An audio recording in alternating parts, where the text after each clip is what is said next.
اعوذ باللہ من الشیطان الرجیم بسم اللہ الرحمن الرحیم۔ محترم سامعین، یہ میری دوسری ویڈیو ہے۔ پہلی ویڈیو میں ہم نے ایک خاص مناسبت کے بارے میں گفتگو کی تھی، عید مباہلہ کے حوالے سے۔ اس ویڈیو کا عنوان میں نے کچھ یوں مختص کیا ہوا ہے کہ اس ویڈیو میں آپ محترم سامعین کے سامنے بحث میں لاؤں گا ایک ایسا ٹاپک، ایک ایسا عنوان کہ بہت ہی توجہ طلب عنوان ہے میرے خیال سے۔ وہ عنوان کیا ہے؟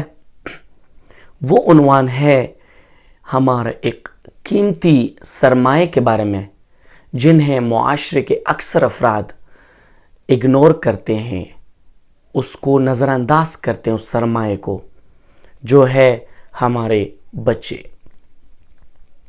محترم سامعین، آپ لوگوں نے دیکھا ہوگا اکثر معاشروں میں بچوں کو اس کی بچپنے کی وجہ سے یا اس کی بچپنا حرکتوں کی وجہ سے اگنور کیے جاتے ہیں، ان کو نظر انداز کیے جاتے ہیں، حالانکہ یہی بچے ہیں جو کل کے معاشرے کے افراد ہوتے ہیں اور ان سے معاشرے کے مستقبل کے بڑے بڑے افراد اور اچھے افراد بن سکتے ہیں۔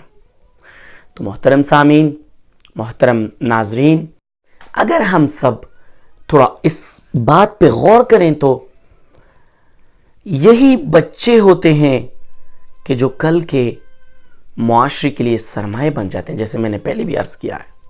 تو لہٰذا یہ نظر انداز کرنے کے قابل نہیں ہے، بلکہ بجائے اس کے کہ ہم اس کو نظر انداز کریں، ان کو خاص توجہ دیں، ان پہ کام کریں، ان کی ضرورتوں کو پورا کریں۔ لیکن میں اس عنوان میں اسپیشلی آتا ہوں بچے کے گھر کے ماحول کی طرف، یعنی مطلب ایک گھر میں اگر بچہ پیدا ہو تو گھر والوں کی ذمہ داریاں کیا ہیں۔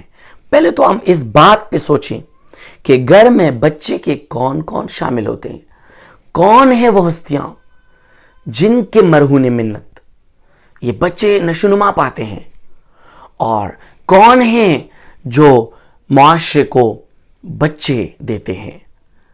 ناظرین، وہ ہے والدین۔ والدین کی اپنے بچوں کی پرورش کے لحاظ سے بہت زیادہ ذمہ داریاں ہیں ناظرین، بہت زیادہ۔ اگر ہم ان کی ذمہ داریاں گننا شروع کریں تو ہم تھک جائیں گے، مگر ان کی ذمہ داریاں نہیں گن پائیں گے، کیونکہ پہلے میں نے عرض کیا کہ یہ بہت زیادہ قیمتی سرمایہ ہے۔ میں اس طرح کروں گا کہ میں اس ویڈیو میں تھوڑی بہت اپنے خیالات کا اظہار کروں گا۔ یہ میں کتابی باتیں نہیں کرتا ہوں، میں کوشش کرتا ہوں کہ ان ویڈیوز میں اپنے خیالات، اپنے تھاٹس کو آپ سامعین کے سامنے رکھوں۔ تو یہ ممکن ہے کہ میرے تھاٹس حقیقت سے تھوڑے بہت یا بالکل ہی غلط جائیں، دوسری طرف جائیں۔ تو آپ کی ذمہ داری یہ ہے کہ آپ جو سامعین، جو ناظرین ہیں میرے، جو ویورز ہیں، تو وہ یہ ویڈیو دیکھ کے اپنے کمنٹس نیچے اپنے رائے اپنے کمنٹس میں دے سکتے ہیں۔ یہ بریکٹ میں نے ایک بات آپ کے سامنے پیش کیا، ٹھیک ہے؟ تو سامعین، تھوڑے سے وقت میں کوشش کروں گا کہ میں اس ویڈیو میں 3 چیزوں کے بارے میں جو میرے ذہن میں ہیں ان کے بارے میں آپ لوگوں کے سامنے خیالات پیش کروں، اپنے ذہنی تھاٹس آپ لوگوں کے سامنے پیش کروں۔ تو سامعین، والدین کے اپنے بچوں کے لحاظ سے میرے خیال میں 3 ذمہ داریاں بہت امپورٹنٹ ہوتی ہے، بہت بیسکس ہو سکتی ہیں۔ کون سی؟ ایک تو جب اس کے بچہ پیدا ہو تو اس کا اسلامی نام رکھنا۔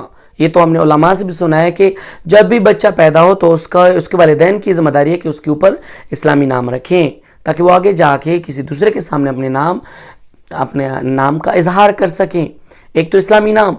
دوسری بات یہ کہ ہوشیار والدین وہ ہوتے ہیں جو بچے کی نشو و نما کے لیے غذا پرووائڈ کریں، غذا مہیا کریں، تاکہ اس کے بچے کی جسمانی نشو و نما ہو۔ اور اس کے ساتھ ساتھ آپ لوگوں کو پتہ ہونا چاہیے کہ جسمانی نشو و نما کے ساتھ ساتھ بچے کی روحانی نشوونما بھی ہوتی جاتی ہے. تو روحانی نشوونما کے لیے ان کو ایک سازگار ماحول پرووائڈ کرنا ہوتا ہے. دونوں قسم کے نشوونما کے لیے ایک ایسا ماحول ہو جس کے اندر رہ کر بچہ ایک اچھا ایک مکمل مثال بن جائے, معاشرے کے لیے ایک مکمل پرفیکٹ ایک آدمی بن جائے, ایک ایسا فرد بن جائے جس کے اوپر معاشرے کی بنیاد مستحکم ہو اور آگے جا کے یہ معاشرے کے لیے ایک اچھا فرد بن جائیں اور ایک آئیڈیل فرد بن جائیں. تو یہ 3 ضروریات اگر بچے کی پوری کی جائیں والدین کے ذریعے, تو یہ پھر تب جا کے یہ بندہ, یہ جو بچہ آگے بڑھ کے آگے اس کی نشوونما ہو کہ یہ معاشرے کے لیے ایک اچھا فرد بن سکتا ہے. کون کون سے؟ ایک اسلامی نام, اور دوسری بات ایک 2 قسم کی نشوونما کا خیال رکھنا, ایک ذہنی نشوونما, ایک جسمانی نشوونما. اور ان کے لیے تیسری بات یہ, ان کے لیے ان دونوں نشوونما کے لیے, ان دونوں قسم کی نشوونما کے لیے ایک اچھا ماحول پرووائڈ کرنا.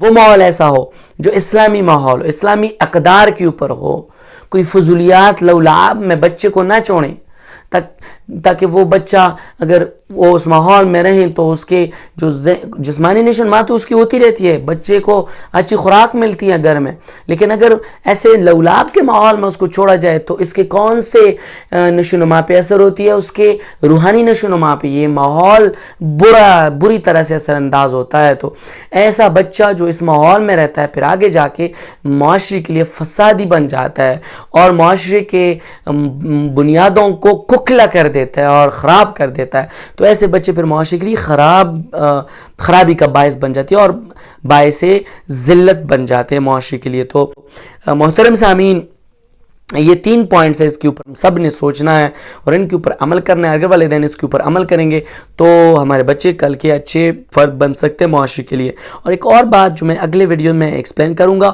اس کے لیے آپ لوگوں کو میرے اس چینل کے ساتھ متوسط رہنا ہے اور میری اگلی ویڈیوز انشاءاللہ آپ تک میں پہنچانے کی کوشش کروں گا, بلکہ کروں گا. اس ویڈیوز میں ایک مسئلے کی طرف اشارہ کروں گا جو اکثر بسا اوقات جو ہے والدین کی شکایت ہوتی ہے کہ ہمارے بچوں کو ڈانٹ پڑتی ہے اسکول میں, والدین اس کو ڈانٹتے ہیں, تو اس کی کیوں ایسا ہوتا ہے یہ میں اگلی ویڈیوز میں پیش کروں گا. تو تب تک کے لیے اجازت چاہتا ہوں. اللہ حافظ.